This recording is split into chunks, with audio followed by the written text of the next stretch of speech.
안녕하세요. 반갑습니다. 허재삼 강사입니다. 오늘 제가 여러분들께 소개해 드릴 책은요. 김영진 작가님이 지은 1인 미디어 크리에이터 백일문 백일따. 네, 먼저 저자 소개를 해 드리겠습니다. 김형진, 고려대 미디어 대학원 뉴미디어 학과, 현 하우투 유튜브 컨설팅 대표, 현 광운대 미디어학부 교수, 현 세종사이버대 유튜버학과 겸임 교수, 현 글로벌 사이버대 방송연예학과 교수. 네, 프롤로그를 읽어보겠습니다. 1인 미디어 크리에이터 백일문 백일답 시작합니다. 제가 최근에 감명 깊게 들은 이야기가 하나 있습니다. 내가 성공하고 싶으면 남의 성공을 도와주면 된다. 이 책은 그렇게 시작이 되었습니다. 저는 케이블 방송국 PD를 하다 퇴사를 하고 그 후 다수의 유튜브 채널을 운영해 왔습니다. 현재 150만이 된 채널도 있고 축구선수 김병지 선수와 0부터 키워 30만까지 만든 채널들이 있습니다. 그리고 그 이후에는 대형 MCN 회사에서 그리고 대학교에서 유튜브를 강의하고 있습니다. 아마 지금 이 시대를 살아가면서 유튜브 한번 해봐야지라고 생각 안 한 분들이 과연 있을까 싶습니다. 그 이유는 취미로 할 수도 있겠지만 홍보를 위한 수단 또는 돈을 위한 수단으로도 많이들 이용합니다.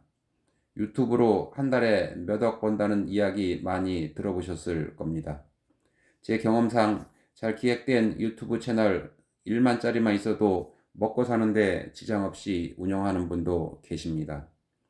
근데 막상 이걸 시작하려니 진짜 뭘 찍어야 할지부터 탁 막히는 경우가 많으셨을 겁니다.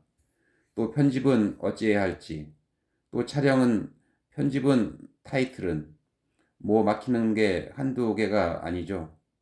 좋은 건 알겠는데 뭐 도무지 시작 방법을 모를 수 있습니다. 지금까지 저는 초등학생부터 대학생, 그리고 자영업자, 대기업 임원, 뭐 다양하게 유튜브에 관련해서 도움을 드렸습니다. 그분들이 특히 초보자분들이 질문했던 걸 제가 나름 100가지로 정리해서 답을 해드리려고 합니다. 너무 쉽다라고 생각하는 분들도 계실 텐데요. 사실 그분들보다는 아예 유튜브를 처음 시작하려는 분들을 대상으로 만들어진 책입니다. 여러분들에게 도움이 되었으면 좋겠습니다. 네, 본문으로 들어가 보겠습니다. 유튜브는 레드오션인가요? 나는 어떻게 한 달 만에 구독자 5천 명을 만들 수 있었을까? 이 책을 작성하기 위해 저는 유튜브 채널을 하나 시작했습니다. 그 이유는 유튜브가 레드오션이라는 생각을 갖고 있는 분들에게 희망을 드리기 위해서였습니다. 그렇게 저는 한 달 만에 구독자 5천 명과 조회수 수익 130만 원을 얻을 수 있었습니다. 유튜버가 많아진 건 사실입니다. 하지만 유튜브를 시청하는 사람 또한 늘어난 것도 사실입니다. 앞으로도 더 늘어날 것입니다. 제가 어떻게 유튜브를 기획하고 촬영, 편집했는지 간단하게 이야기를 해보도록 하겠습니다.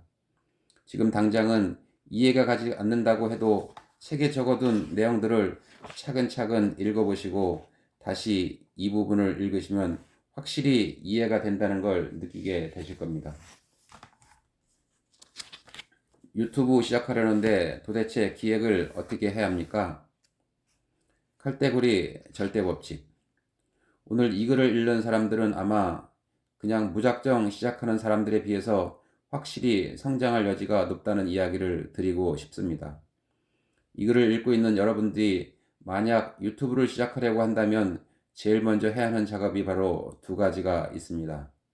첫 번째는 카테고리를 선정해야 하는 것이고, 두 번째는 그 카테고리에서 여러분들만이 할 수 있는 특별함 또는 강점을 정해야 합니다. 생각보다 이 두 작업을 안 합니다. 그리고 그냥 본인이 찍고 싶은 것만 찍는데, 그러면 절대라고는 말 못하지만 성장이 잘 안 될 거고, 성장을 해도 나중에 알려드릴 수익화나 여러분들 목적에 맞게 운영하기가 쉽지가 않습니다. 먼저 카테고리가 무엇인지 설명을 드리면 유튜브에는 이미 다양한 카테고리들이 존재하고 있습니다. 먹방, 뷰티, 게임, 자기계발, 책 등등. 이미 정해져 있는 카테고리를 선택해도 상관없고 여러분들이 새로이 그 카테고리를 개척해도 상관은 없습니다만 단지 여기서 주의해야 하는 점은 전체 표본을 신경 써야 한다는 것입니다. 뭔 소리냐? 예를 들어 설명을 해보겠습니다. 서울을 돌아다니다 보면 카페가 굉장히 많이 보이시죠? 그 이유는 당연히 커피를 찾는 사람들이 많기 때문입니다.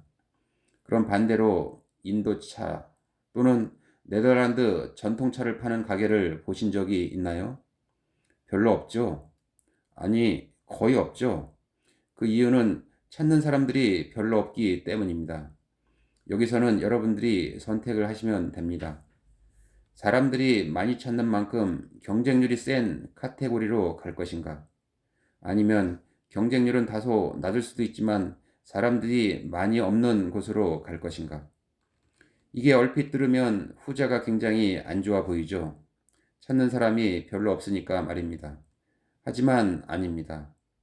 예를 들어 제가 컨설팅했던 분 중에는 해외 부동산을 다루는 유튜버님이 계셨는데요. 구독자가 300명, 조회수는 평균 100회에서 200회 정도를 유지하셨습니다. 애게라고 생각하시나요? 하지만 이분은 유튜브를 시작하시고는 매출이 2배 이상 올랐습니다. 왜 그랬을까요? 구독자와 조회수가 모두 해외 부동산에 투자하고 싶었던 소비자, 즉 알짜 구독자였다는 소리입니다. 이러한 장단점을 여러분들이 생각해서 카테고리를 선정해야 하는 것입니다. 두 번째, 카테고리를 선정했다면 다음은 그 카테고리 안에서 내 강점을 보여줘야 합니다. 현재 유튜브에는 정말 많은 유튜버들이 유입되고 있습니다. 그럼 어떻게 될까요? 경쟁률이 심해지는 건 당연한 거고 세분화가 되고 있는 겁니다. 예를 들어 말씀드리면 유튜브 1세대 먹방을 하는 분들은 많이 먹거나 잘 먹거나 하면 인기를 끌었습니다. 하지만 지금은 그렇지 않습니다. 술안주를 먹방하는 참 PD, 동네 허름한 맛집을 소개해주는 김사원 새끼, 세상의 모든 떡볶이를 소개하는 떡볶힌 등 기존의 먹방 채널에서 세분화된 모습을 보여주고 있습니다.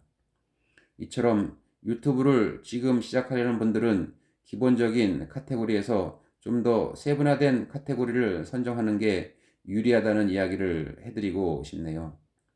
다시 정리해서 말씀드리면 1단계는 카테고리를 선정하는 겁니다. 2단계는 그 카테고리 내에서 한 번 더 세분화를 시켜보는 겁니다. 이게 첫 순서입니다. 유튜브 알고리즘이라고 들어보셨나요? 유튜브 직원조차 알고리즘에 대해서 100%알 수는 없습니다. 왜? 1년에도 알고리즘이 수백 번 바뀌기 때문입니다. 하지만 기본적인 알고리즘의 특성을 한번 이야기해 보겠습니다. 유튜브가 여러분들에게 좋은 영상을 추천해 주는 게 알고리즘입니다. 간단하죠? 자, 여기서 중요한 점이 어떻게 추천을 해 주는지입니다. 만약 여러분들이 유튜브를 막 가입했고 그리고 첫 영상을 먹방을 시청했다면 유튜브는 여러분에게 더 많은 먹방을 추천 영상으로 보여줄 겁니다. 그게 알고리즘입니다. 이제 이해가 좀 되실까요? 여러분이 카테고리를 잘 선정해야만 유튜브가 여러분 채널을 찾을 수 있다는 얘기입니다. 여러분 채널을 유튜브가 인식을 하고 있어야 누군가 먹방을 봤을 때 내 영상을 추천해 주겠지요. 이 부분을 좀 더 디테일하게 이야기하려면 타이틀 선정, 키워드 분석 등등이 있는데 그건 뒷부분에 공개할 예정입니다. 그럼 오늘은 여러분들이 만약 유튜브를 시작한다면 우선적으로 어떤 걸 해야 하는지 이야기를 해드리겠습니다. 잘 모르시겠죠? 어떤 카테고리를 선택해야 하겠는지도 모르시겠죠? 다음 글에서 여러분들이 어떻게 하면 좀 더 쉽게 카테고리를 선정할 수 있을지에 대해서 이야기를 드려볼 테니 그럼 기다려 주시면 감사드리겠습니다. 이 영상 찍으면 대박 나지 않을까요? 3왓 이론을 알면 끝. 두 번째 질문입니다. 첫 번째 질문을 보면서 벌써 카테고리 선정하는 방법은 모르겠다, 어떻게 선정을 하는지 어렵다고 생각하시는 분들, 이 개념 하나만 딱 말씀드리고 시작하겠습니다. 지나가는 사람들을 붙잡고 물어보면 누구나 그럴싸한 콘텐츠들을 이야기합니다. 그럼 저는 다시 물어봅니다. 그 다음은, 그 다음은, 그 다음은. 생각보다 많은 수강생들이 단기적인 관점으로 유튜브를 바라보는 경우들이 있습니다. 하지만 저는 자신 있게 말합니다. 유튜브에서 중요한 요소 중에 특히나 중요한 건 지속성이라고 말입니다. 하루 이틀 하고 유튜브 그만둘 게 아니라면 지속적으로 찍을 수 있는 콘텐츠가 있어야 합니다. 여러분들 무한도전을 알고 계시죠? 어떻게 무한도전이 10년 넘게 최정상을 유지할 수 있었을까요? 그 이유는 평균 이하의 남성들을 멤버로 두면서 그 멤버들과 함께 다양한 것들을 도전하면 되기 때문입니다. 여기서 포인트는 다양한 것들을 도전입니다. 그러니 10년이 넘는 시간 동안 반복되지 않은 콘텐츠를 만들 수 있었던 것입니다. 그리고 만약 한 콘텐츠가 대박이 나면 그 콘텐츠는 반복을 하면 되는 겁니다. 강변가요제처럼 말입니다. 이처럼 유튜브는 단순 콘텐츠를 고민하는 걸로 끝이 아니라 채널 전반적인 기획이 수반되어야만 채널을 잘 그리고 오래 유지할 수 있는 겁니다. 그런 의미에서 전국 노래자랑은 최고지요. 끊임없이 도전자들이 나오니까 말입니다. 이 지속적인 콘텐츠는 그럼 어떻게 찾을 수 있을까요? 저는 이를 해결하기 위해서 3왓이라는 이론을 만들었습니다. 첫째, 내가 무엇을 좋아하고 잘하는지. 둘째, 내가 무엇을 하고 싶은지. 셋째, 구독자가 무엇을 좋아할지. 이 세 가지가 어우러졌을 때 유튜브가 꾸준히 의미 있게 성장을 할 수 있는 겁니다. 그럼 요소들을 하나씩 전달하겠습니다. 먼저 1번과 2번은 당연하겠지만 지속적인 콘텐츠를 위한 요소입니다. 내가 잘하고 좋아하는 요소가 아니면 꾸준히 하기 어렵습니다. 이 부분에서 전문가분들은 장점을 가지고 있습니다. 예를 들어 국악을 좋아한다면 국악 음악을 하면 될 것이고, 내가 술안주를 좋아하면 술안주를 리뷰하는 영상을 찍으면 되니 말입니다. 여기서 주의해야 하는 점은 딱 하나입니다. 바로 전문성의 경계입니다. 제가 컨설팅을 했던 의사 유튜버가 있었습니다.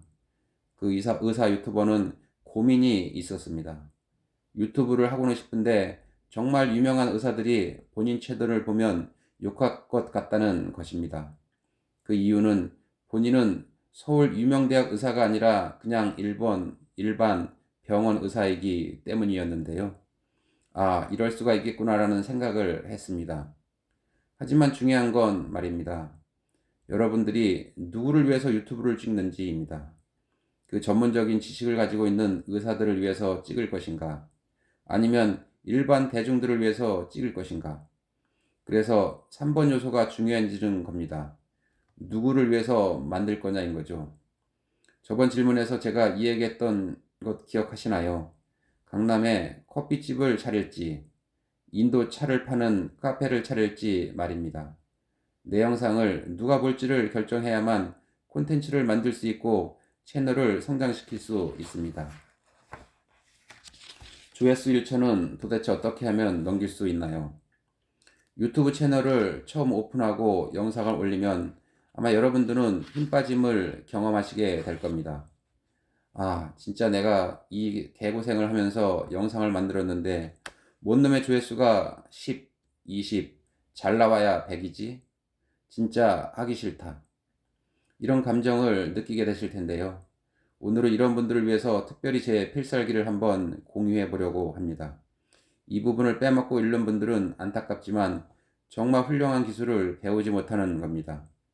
아직 이 글을 읽고 있는 분들 중에는 영상을 못 올리신 분들도 계실 테지만 미래에 겪을 여러분들의 이야기니 먼저 한번 읽어보시는 걸 추천드립니다.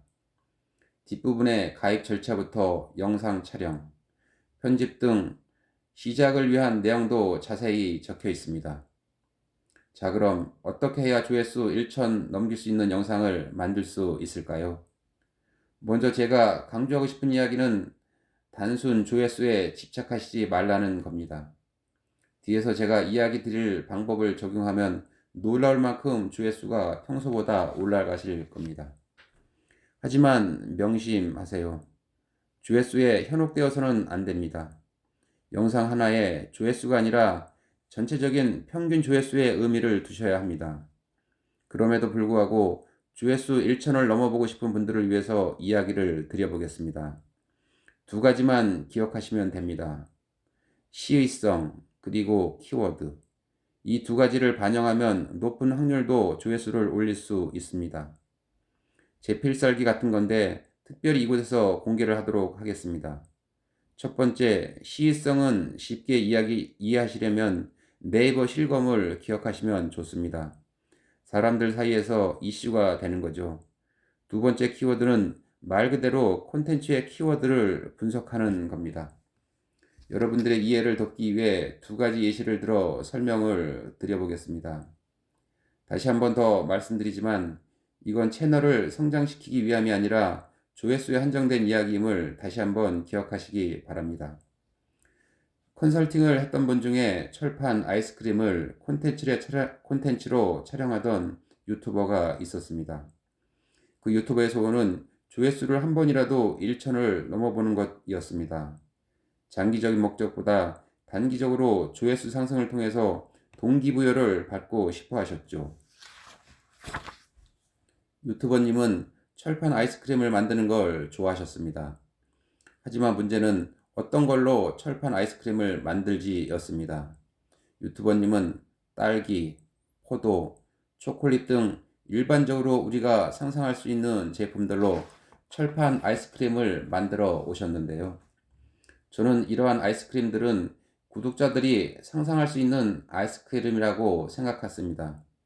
그래서 구독자들이 무엇을 좋아할지에 관해서 고민을 해봤습니다.